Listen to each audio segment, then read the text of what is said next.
Assalamualaikum warahmatullahi wabarakatuh.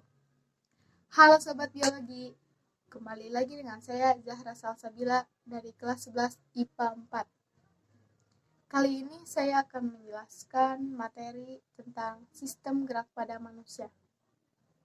Sistem gerak pada manusia terdiri dari rangka atau tulang sebagai alat gerak pasif dan otot sebagai alat gerak aktif. Di samping itu pula ada sendi yang merupakan tempat terhubungnya dua tulang atau lebih, sehingga hubungan antar tulang-tulang dapat digerakkan. Langsung saja kita lanjut kepada materi berikut. Dan saya mengambil materi dari sistem gerak pada manusia ada 3, tulang, otot, dan sendi. Saya mengambil tentang sendi. Jadi, mari kita simak materi tentang sendi. Selamat menyaksikan. Di sini terdapat bagian tentang sendi, yaitu ada pengertian, dan ke sebelah kanan ada hubungan antar tulang, gangguan kelainan pada sendi, jenis gerakan pada sendi, dan komponen penunjang sendi.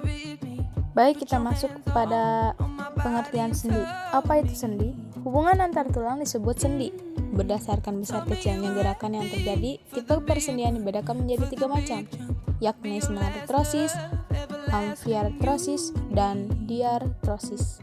Selanjutnya ada komponen penunjang sendi. Yang ke-1 ligamen, jaringan ikat yang menghubungkan tulang dengan tulang. Dan yang kedua kapsul sendi, lapisan serabut yang melapisi sendi dan menghubungkan dua tulang yang membentuk persendian. 3. Cairan sinovial, cairan pelumas pada ujung-ujung tulang yang terdapat pada bagian kapsul sendi. Yang keempat, tulang rawan hialin, jaringan tulang rawan yang menutupi kedua ujung tulang yang membentuk persendian, berguna untuk menjaga persendian dari benturan keras.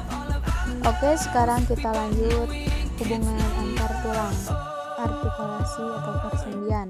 Hubungan antar tulang dibedakan berdasarkan sifat gerak dan struktur. Di sini terbagi menjadi 3 berdasarkan sifat geraknya, yaitu artikulasi. Yang pertama ada sinartrosis, yang kedua amfiartrosis, dan yang ketiga diartrosis. Yang pertama sinartrosis atau sendi mati. Persendian yang tidak dapat digerakkan, misalnya hubungan antar tulang kepala. Sinartrosis terbagi menjadi 2, ada sinfibrosis dan sinkondrosis. Di sini kita bahas apa itu sinkondrosis. Antara tulang dihubungkan melalui tulang rawan sehingga memungkinkan sedikit gerak akibat elastisitas tulang rawan. Contoh, hubungan tulang rusuk dengan tulang dada, hubungan ruas-ruas tulang belakang. Itu contoh dari sinkondrosis. Setelah itu ada sinfibrosis. Kedua ujung tulang dihubungkan dengan jaringan ikat fibrosis yang pada akhirnya mengalami penulangan dan tidak memungkinkan adanya gerak. Contohnya hubungan antar tulang-tulang tengkorak, seperti pada gambar berikut. Yang kedua ada amfiartrosis. Amfiartrosis merupakan bentuk persendian yang dihubungkan oleh jaringan kartilago atau tulang rawan, sehingga ada kemungkinan terjadi sedikit gerakan. Contohnya hubungan antara ruas-ruas tulang belakang dengan tulang rusuk. Dan yang ketiga diartrosis. Ada berbagai macam sendi pada diartrosis. Yang pertama ada sendi peluru, yang kedua ada sendi engsel, yang ketiga ada sendi pelana, yang keempat ada sendi putar, yang kelima ada sendi luncur atau sendi gesek, dan yang terakhir ada sendi kondyloid atau elipsoid. Oke, kita lanjut.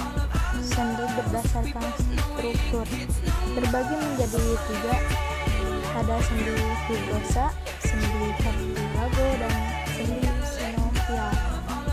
Yang pertama kita bahas sendi fibrosa. Sendi fibrosa dihubungkan oleh jaringan fibrosa. Terdapat 2 tipe sendi fibrosa, sutura di antara tulang tengkorak dan sindesmosis yang terdiri dari suatu membran interosus atau suatu ligamen di antara tulang. Sendi ini mempunyai pergerakan yang terbatas. Di sini yang kedua, sendi kartilago atau tulang rawan. Ruang antar sendinya diisi oleh tulang rawan dan disokong oleh ligamen dan hanya dapat sedikit bergerak. Ada dua tipe sendi kartilaginosa, yaitu 1. Sinkondrosis adalah sendi-sendi yang seluruh persendiannya diliputi oleh rawan hialin. Sendi-sendi kostokondral adalah contoh dari sinkondrosis. 2. Simfisis adalah sendi yang tulang-tulangnya memiliki suatu hubungan fibrokartilago antara tulang dan selapis tipis rawan hialin yang menyelimuti permukaan sendi. Contoh sendi kartilago adalah simfisis, pubis, dan sendi-sendi pada tulang punggung. Dan yang terakhir ada sendi sinovial. Baik, bisa kalian lihat pada gambar berikut. Oke, lanjut jenis gerakan pada sendi.